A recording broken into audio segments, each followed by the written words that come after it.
Hi అండి. Welcome to my YouTube channel. ఈ part of the షార్ట్‌లో నేను ఒక టాపిక్ గురించి డిస్కస్ చేద్దాం అనుకుంటున్నాను.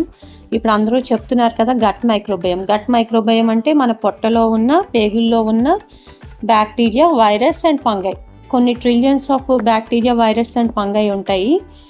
సో, ఆ గట్ మైక్రోబయోమ్‌ని మనం ఎంత బాగా గట్ బ్యాక్టీరియాని గానీ, గట్ వైరస్‌ని గానీ, గట్ ఫంగైని గానీ ఎంత హెల్తీగా చేసుకుంటామో అంత స్ట్రాంగ్గా మన ఇమ్యూనిటీ కానీ మన హార్మోనల్ బ్యాలెన్స్ కానీ ఉంటుందన్నమాట.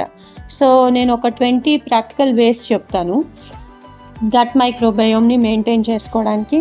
ఫస్ట్ ఈట్ అ డైవర్స్ డైట్, అంటే రకరకాల ఫుడ్స్ తీసుకోండి. ప్లాంట్ బేస్డ్ ఫుడ్స్ వీక్లో ప్లాన్ చేసుకొని ఒక 20 to 30 డిఫరెంట్ ప్లాంట్ ఫుడ్స్ తినడానికి అరేంజ్ చేసుకోండి మీ మీల్ని. ఆ గ్రేటర్ ఫుడ్ డైవర్సిటీని బట్టి రకరకాల ఫుడ్స్ తినడం వల్ల, ప్లాంట్ ఫుడ్స్ తినడం వల్ల గ్రేటర్ మైక్రోబియల్ డైవర్సిటీ ఉంటుందన్నమాట. సో దాన్ని హోల్ ప్లాంట్ బేస్డ్ ఫుడ్ అంటారు. హోల్ ఫుడ్స్ ప్లాంట్ బేస్డ్ అంటారు, WFPB, whole foods plant based. తర్వాత include plenty of dietary fibre rich ఫుడ్ని తీసుకోండి. ఫైబర్ ఏం చేస్తుందంటే బెనిఫిషియల్ బ్యాక్టీరియాని గ్రో అవ్వడానికి హెల్ప్ చేస్తుంది.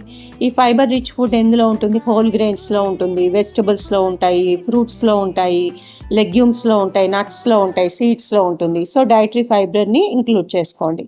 యాడ్ ఫర్మెంటెడ్ ఫుడ్స్ రెగ్యులర్గా తీసుకోవడం వల్ల, న్యాచురల్ ప్రోబయోటిక్స్ తీసుకోవడం వల్ల గట్ బ్యాలెన్స్ ఇంప్రూవ్ అవుతుంది. యోగర్ట్ అని, పెరుగు, curd, kefir, kimchi, sauerkraut, idli, dosa batter ferment చేసి తీసుకోండి.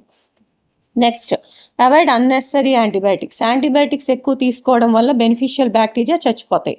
సో వెన్ మెడికల్లీ ఇండికేటెడే యాంటీబయాటిక్స్ తీసుకోండి. అనవసరంగా యాంటీబయాటిక్స్ ఓవర్ ద కౌంటర్ తీసుకొని వాడద్దు.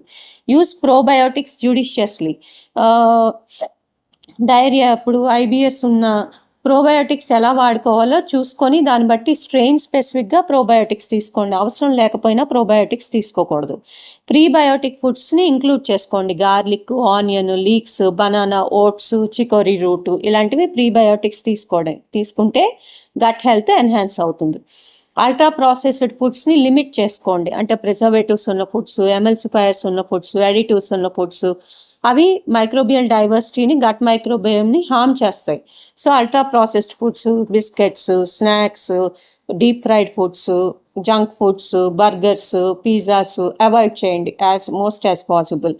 Reduce refined sugar intake. Refined షుగర్స్ని ఇంటేక్ని తగ్గించండి. హై షుగర్ ఇంటేక్ వల్ల ప్యాథోజెనిక్ బ్యాక్టీరియా ఎక్కువయ్యి, ఈస్ట్ ఓవర్ గ్రోత్ ఎక్కువయ్యి అన్హెల్దీ బ్యాక్టీరియా గ్రో అవుతాయి గట్లో.